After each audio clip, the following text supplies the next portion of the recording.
안녕하십니까. 단칼에 끝내는 투심 읽기 8회차 시작을 하겠습니다. 9월 23일 날 날짜로 기사가 나갔는데요. 제목이 이익과 손실을 따로 보관하려는 심리회계, 투자자들이 추격 매수와 저점 매도에 빠지는 이유라는 내용입니다. 자, 우리는 조건이 같다고 할지라도 내가 처한 환경이나 대상에 따라서 아주 다르게 행동을 합니다. 왜냐하면 우리의 마음속에는 여러 개의 심리 계좌가 존재하기 때문이며 이 각각을 별도로 취급을 합니다. 쉽게 말해서 이익 따로 손실 따로 보관을 한다는 얘기인데요.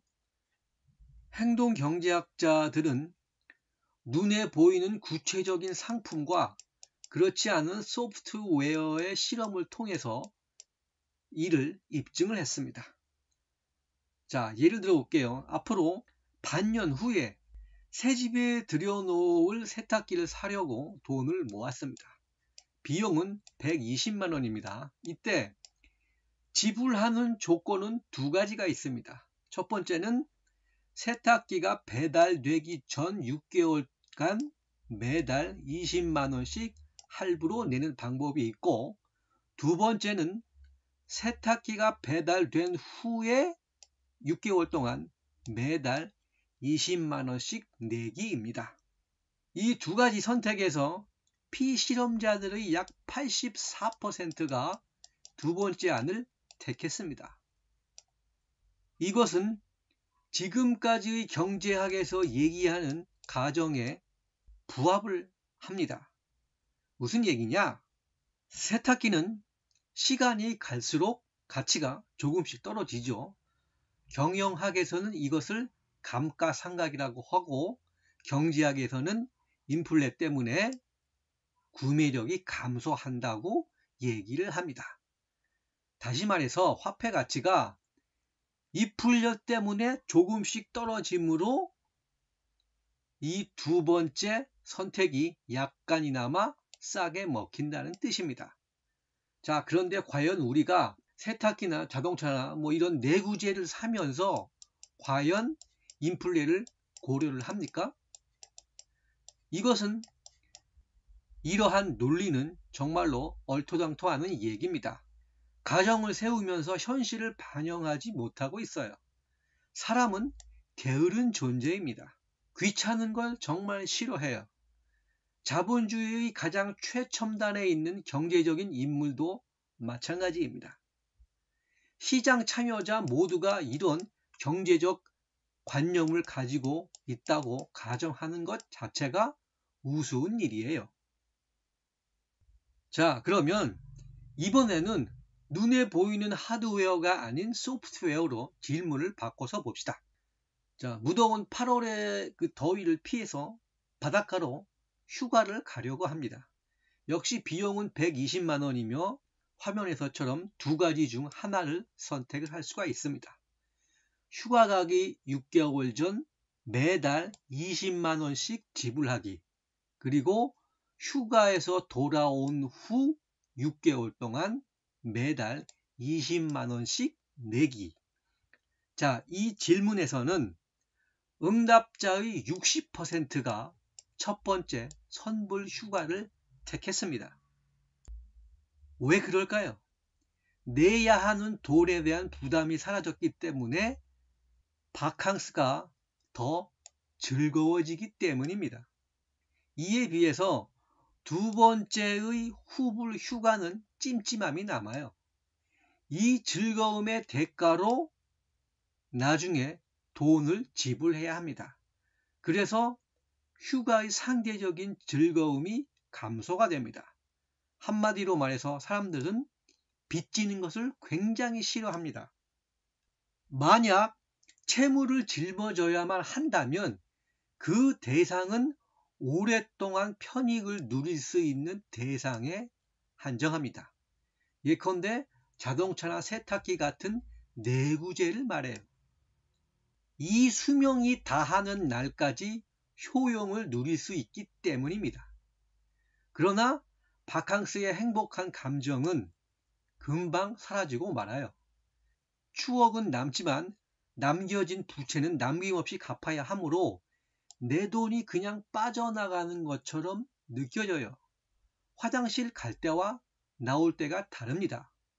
예전의 경제학에서는 인간이 어떠한 결정을 내려야 할 때 현재의 상황과 미래의 편익을 고려할 것이라고 생각을 했어요. 그러나 행동경제학이 밝혀낸 바에 따르면 우리는 과거에 발생한 비용까지 포괄하여서 판단을 내립니다. 이를 매몰비용 효과라고 합니다. 쉽게 말해서 돈이나 시간, 능력, 이러한 자원을 투입한 후에는 그 행위를 계속하려고 합니다. 이 매몰 비용의 대표적인 예가 바로 콩코르드 비행기입니다. 초음속 제트기로서 매년 적자가 이어짐에도 불구하고 약 30년 가까이 운행을 계속했습니다. 이 기간 동안 우리나라 돈으로 10조 원 정도의 개발비가 들어갔어요. 그렇기 때문에 멈출 수가 없었던 겁니다. 이는 우리 누구나 경험해 왔던 일입니다. 그리고 앞으로도 계속 될 겁니다. 의식하고 있다고 하더라도 어떤 조직이 일을 행하게 되면 이렇게 돼요. 지금까지 들인 노력이 얼마인데 그만둘 수 없어. 놓친 고기가 더 커 보인다. 본전은 뽑아야지. 이러한 말들 속에는 매몰 비용의 감정과 함께 후회 회피, 본전 집착, 이러한 감정이 수반이 됩니다. 자, 또 다른 예를 들어볼게요. 축구 경기 입장권을 10만 원에 구입을 했습니다. 그런데 시합 당일날 장대비가 막 쏟아집니다. 이 폭우를 뚫고 경기를 보러 가겠습니까? 여기서 만약 관람권이 공짜로 생겼다면 어떻게 하겠습니까? 이 두 경우를 비교해 보자면 축구장에 갈 가능성이 높은 쪽은 돈을 내고 티켓을 산 사람이죠. 경기장에 가지 않으면 10만 원을 손해본다는 기분 나쁜 감정을 느껴야만 합니다. 그러나 무료 입장권은 어떠한 편익이나 비용이 지출되지 않았으므로 고민 없이 관람을 포기할 수 있습니다. 그래서 별다른 망설임 없이 하나의 심리 회개가 마감이 됩니다. 그렇다면 이번에는 시간을 변경을 해서 한번 생각을 해봅시다. 티켓 구입 가격은 동일합니다. 다만 1년 전에 구입을 했을 경우와 바로 어제 샀다는 차이가 있을 뿐입니다. 이 조건에서는 하루 전에 표를 매입한 사람이 경기를 보러 갈 확률이 큽니다. 다시 말해 매몰 비용의 심리적인 영향은 시간이 감에 따라서 감소를 합니다. 이 예에서 보듯이 사람들은 여러 개의 심리회계 시스템을 갖고 있습니다. 우리는 이익이 난 종목과 손실이 난 종목을 따로따로 보관을 해요.